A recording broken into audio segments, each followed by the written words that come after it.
नमस्कार सगळ्यांना. श्रीराम जयराम जय जयराम. आज करत आहे मी कोबीचं पिठलं. 5-6 मिरच्या, 7-8 लसणाच्या पाकळ्या, कोथिंबीर आणि हिरवी मिरची सगळं बारीक करून घेतलं. तेल गरम करत ठेवलं आणि जिरे मोहरी टाकून घेतलं. छान असं तडतडून द्यायचं. तुम्हाला कढीपत्ता जरी आवडत असलं तरी टाकायचा. असा लसूण टाकून घेतला. आणि खरं सांगू का, आपल्या साधू संतांना पिठलं भाकरी खरंच किती आवडायचं ना. पिठलं हे असं आहे की कोणालाच त्याचा कंटाळा येत नाही. हिरवं लसूण आणि मिरची बारीक केलेली चांगलं भाजून घेतलं आणि त्याच्यात कोबी टाकला. तो सुद्धा चांगला परतून घ्यायचा. किती साधं सोपं, पण भात पिठलं आपले साधू संत त्यांना किती साधं. म्हणजे आता गजानन महाराजांना मग पिठलं भाकरी आवडायचं. सवता माळ्यांना पण काल आम्ही नैवेद्य दाखवायला पिठलंच भाकरी घेऊन गेलतो. गायत्रीनं करून आणलं होतं असं पिठलं. मीठ टाकलं थोडं आणि वाफून घेतलं चांगलं.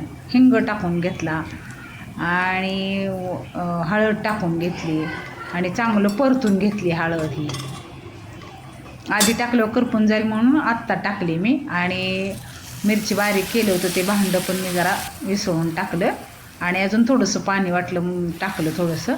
मला जेवढं करायचं होतं 2-3 माणसाचं तेवढंच केलं मी आणि चांगलं शिजून दिलं. चवीनुसार मीठ.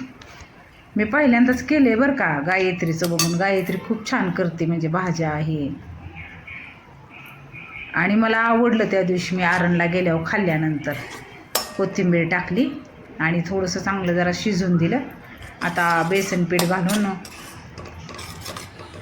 चांगलं परतून घ्यायचं आणि गॅस बारीक केला आहे म्हणजे गाठी होत नाहीत. चांगलं हलवत राहायचं सारखं असं. आणि तिखट कमी करायचं. मुलांच्या डब्यासाठी सुद्धा खूप छान आहे खरं. किती म्हणजे प्रत्येक गृहिणी वेगळ्या वेगळ्या वेगळ्या ज्याची त्याची हाताची चव असते खरंच.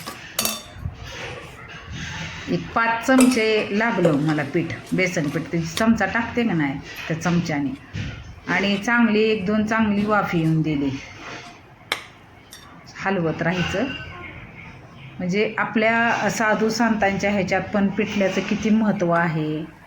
कोथिंबीर पेरली वरून आणि चांगलं हलवून घेतलं आणि 1 मिनिट चांगलं झाकून ठेवलं. असं चांगली वाफ येऊन दिली आणि इतकं सुंदर टेस्टी पिठलं तयार झालं बघा.